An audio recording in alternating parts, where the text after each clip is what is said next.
It's Friday, the 21st of March. Welcome to the President's Daily Brief. I'm Mike Baker, your eyes and ears on the world stage. All right, let's get briefed. First up, the Pentagon is considering a major shakeup in U.S. military command structure, prompting the Republican chairmen of the Senate and House Armed Services Committees to issue a rare joint statement warning the Trump administration that the move risks undermining American deterrence around the globe.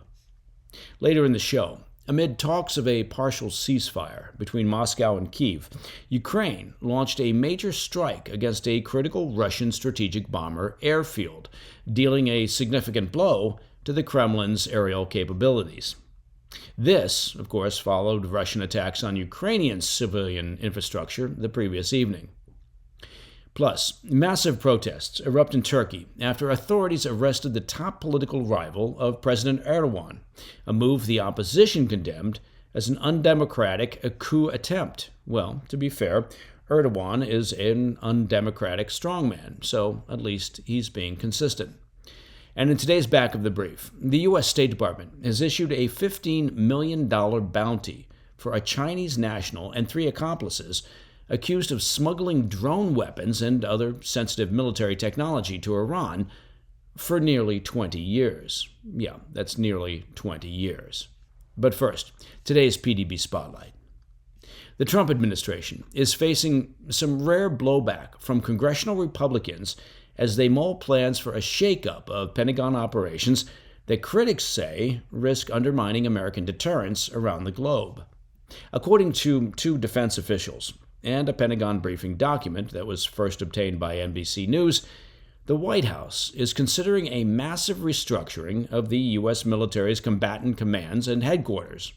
The proposals are wide-ranging, calling for potentially merging 5 of the military commands to streamline operations and reduce costs, and perhaps even relinquishing the U.S. role as NATO's supreme allied commander in Europe. That's according to a report from CNN. For some background, the Defense Department maintains 11 combatant commands, which are comprised of units from 2 or more service branches, focusing on providing command and control of military forces in either a specific geographic region, such as Indo-Pacific Command, or for a specific function, such as U.S. Cyber Command. While the White House has not confirmed the plans, insiders say the administration is considering consolidating several of the commands in order to shrink the size of the U.S. military. The proposals are part of broader cost-cutting efforts spearheaded by Elon Musk's Department of Government Efficiency, also known as DOGE, of course, with the White House calling for the Pentagon to slash its budget by 8% annually over the next 5 years. Every year, slash it by 8%.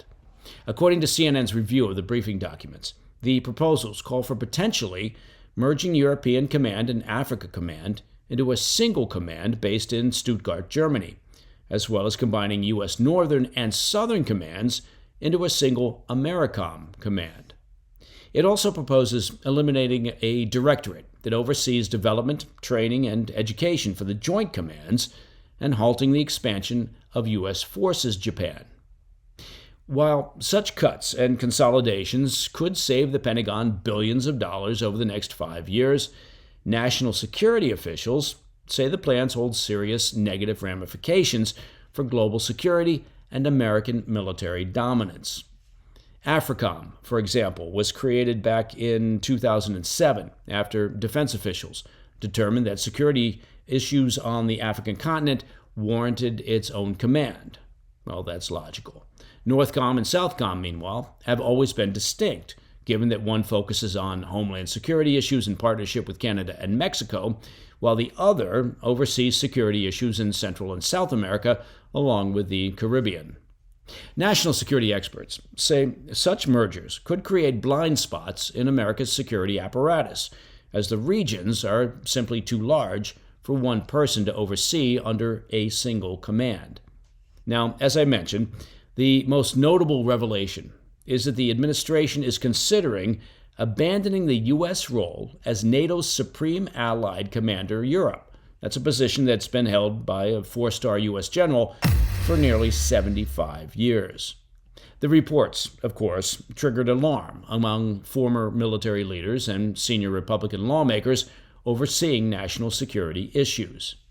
Retired Admiral James Stavridis, who served as NATO's Supreme Allied Commander Europe and head of European Command from 2009 to 2013, told NBC News, quote, "For the United States to give up the role of Supreme Allied Commander of NATO would be seen in Europe as a significant signal of walking away from the alliance," end quote. Well, he's not wrong.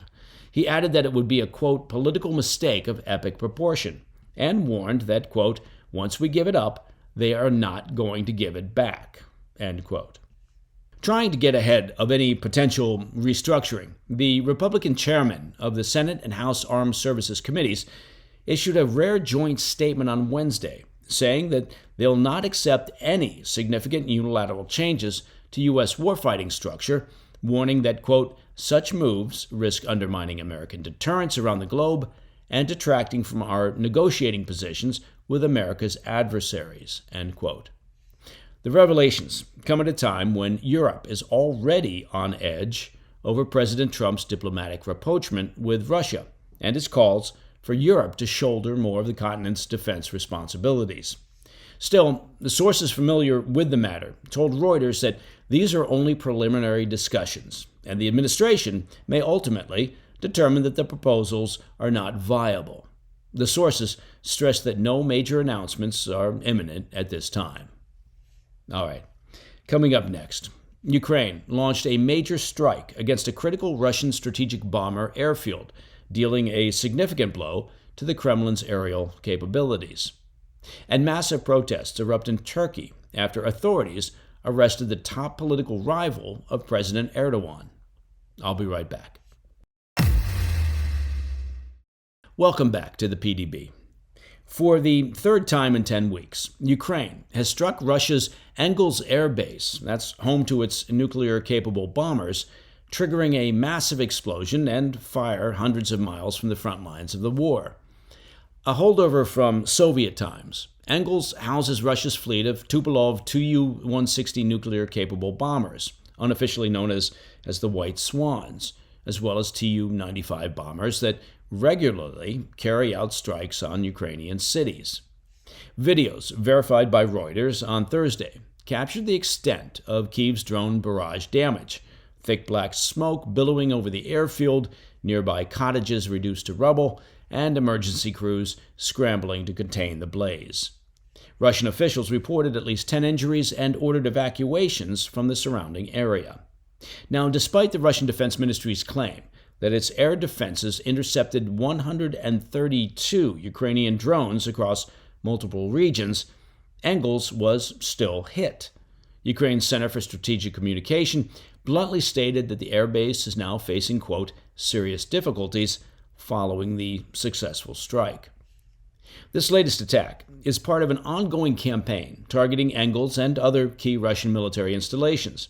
In January, Ukrainian drones hit the base twice in less than a week, setting fire to a vast fuel depot containing up to 800,000 tons of fuel.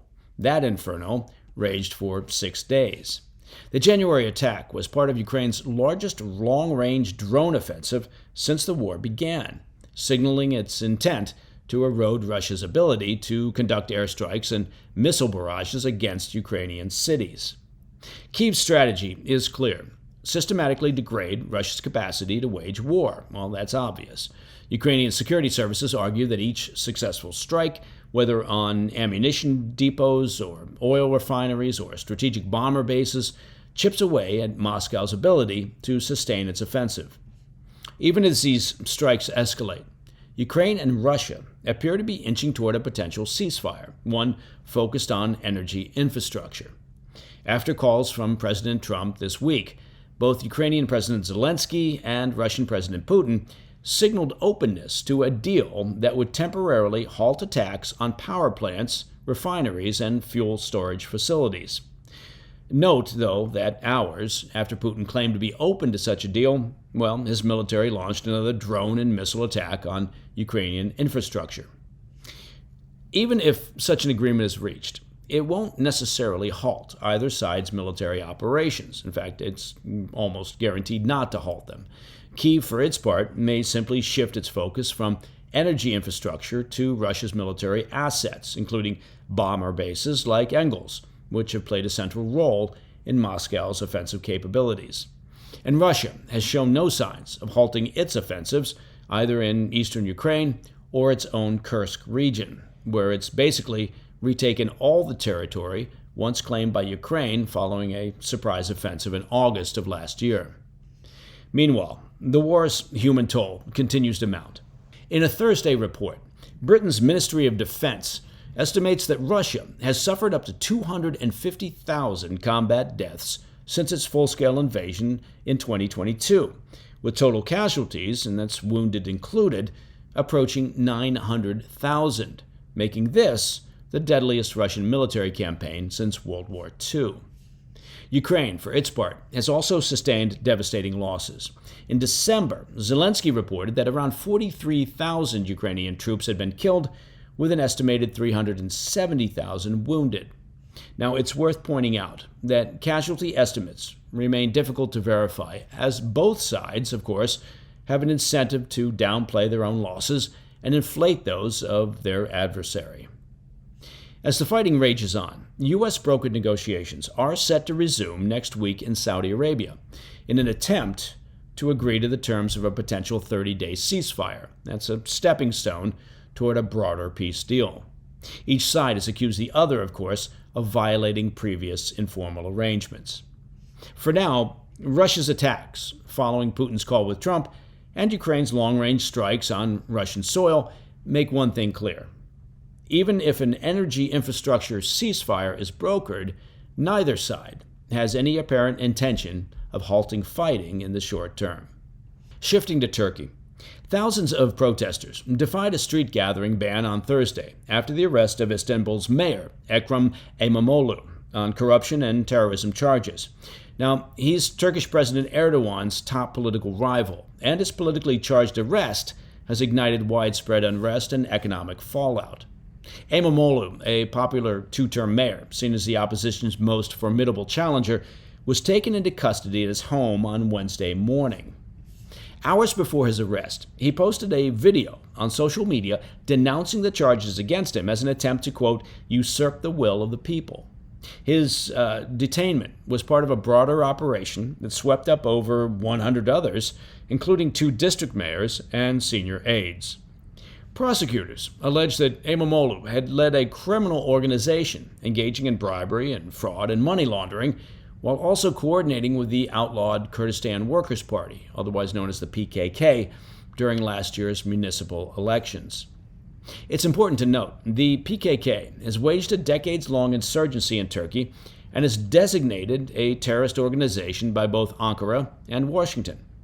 Though no formal indictment has been issued, İmamoğlu could remain behind bars as investigations continue. The political fallout was immediate.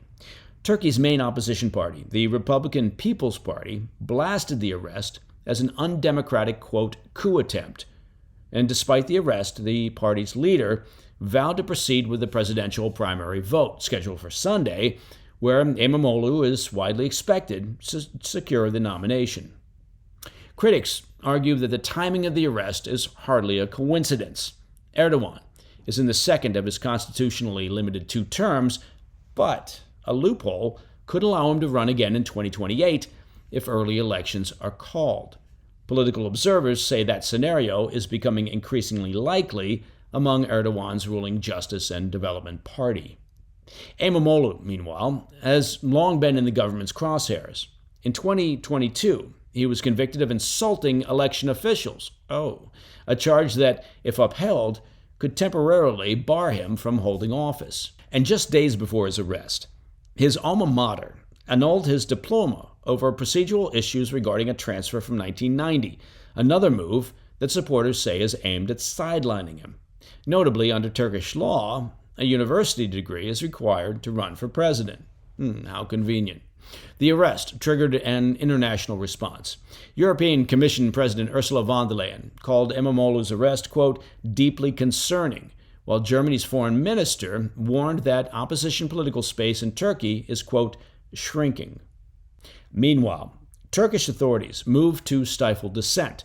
A 4-day ban on demonstrations was imposed. Subway stations in Istanbul's Taksim Square, a historic protest hub, were shut down, and access to social media platforms was restricted, according to the internet monitoring group NetBlocks. Despite these measures, thousands of demonstrators gathered outside City Hall in Istanbul, as well as in Ankara and other major cities, facing off against police barricades and street closures. Clashes erupted in some areas as officers attempted to break up the crowds. Financial markets reacted in real time. The Turkish lira hit a record low against the dollar, that's saying something, prompting the central bank to reportedly offload nearly $10 billion in foreign currency reserves in a bid to stabilize it. Turkey's stock market also plunged so sharply that trading was halted twice. Imamoglu's arrest marks a new flashpoint in an already volatile political landscape. His detention all but guarantees that Turkey's next presidential contest will be its most contentious in years. All right, coming up next in the back of the brief, the U.S. State Department issues a $15 million bounty for a Chinese national and 3 accomplices accused of smuggling drone weapons and other sensitive military technology to Iran. Oh, who could have thunk it? We'll have those details next. In today's back of the brief, the U.S. Department of State has issued a $15 million bounty for information regarding 4 Chinese nationals who stand accused of smuggling sensitive U.S. military technology to Iran. Now, I'm just speculating here, but it's likely those 4 Chinese nationals are already back in China, so there's no chance that $15 million is going to get paid out. The State Department alleges that a woman named Emily Liu worked with 3 accomplices to use front companies in China to smuggle U.S. electronic components to members of Iran's Islamic Revolutionary Guard Corps. That's, of course, the IRGC. The components could be used in the construction of weaponized drones, ballistic missile systems, and other advanced military hardware. That's according to a report from CBS News. The scheme involved falsifying documents to make it look like the components were bound for China when they were really being exported directly to Iranian-linked companies, helping, of course, the Islamic regime avoid international sanctions related to their weapons programs. And the punchline?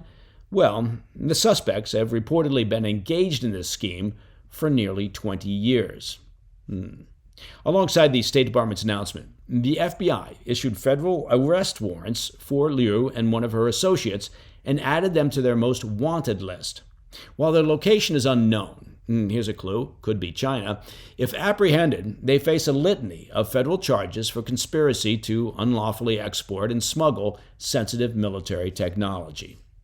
Officials said that as a result of their scheme, quote, a vast amount of dual-use U.S. origin products with military capabilities ended up in the hands of the Iranian regime. The regime then used these technologies to develop and manufacture arms and weapon systems, including drones, that were then sold to governments and groups in Russia, Sudan, Yemen, and elsewhere. The State Department added, quote, the IRGC has financed numerous terrorist attacks and activities globally, including via its external proxies such as Hamas and Hezbollah and Iranian-backed militia groups in Iraq.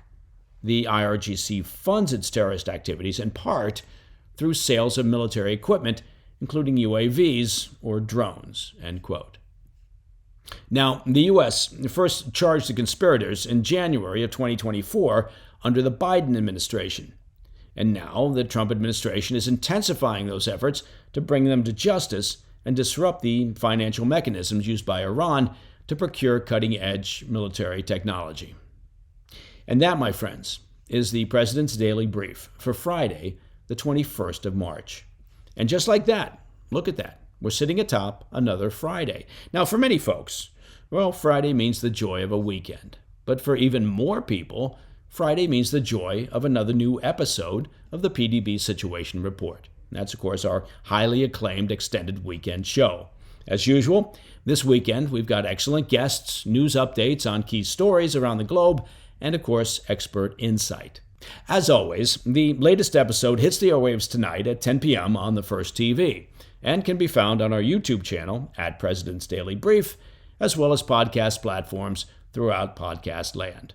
Tune in and amaze your friends around the water cooler on Monday with your keen grasp of geopolitics and international stuff. I'm Mike Baker, and I'll be back later today with the PDB Afternoon Bulletin. Until then, stay informed, stay safe, stay cool. Hey, thanks for tuning in. If you enjoyed this video, don't forget to hit that like button and leave a comment, a really positive, nice, and kind comment. That would be appreciated. And if you're not already subscribed to our channel, make sure to subscribe and turn on notifications so you don't miss any of our daily updates.